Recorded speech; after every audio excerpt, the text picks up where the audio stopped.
వినాయక చవితి రోజు చంద్రుణ్ణి ఎందుకు చూడకూడదో మీకు తెలుసా?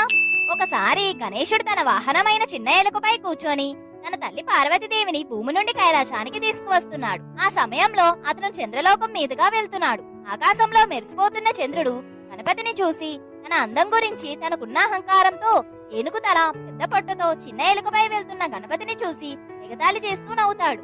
గణపతికి చాలా కోపం రావటంతో, ఓ చంద్రుడా, నీ అందం గురించి నీకింత గర్వమా? ఇప్పుడు చూడు, నీవు నల్లగా మారిపోతావు అని శపించాడు. ఆ శాపం వలనే చంద్రుడిపై నల్ల మచ్చలు ఏర్పడ్డాయని చెబుతారు. తన తప్పు తెలుసుకున్న చంద్రుడు గణపతి కాళ్ల మీద పడి, తప్పు చేశాను స్వామి, ఈ శాపం నుండి నాకు విముక్తి ప్రసాదించండి అని వేడుకున్నాడు.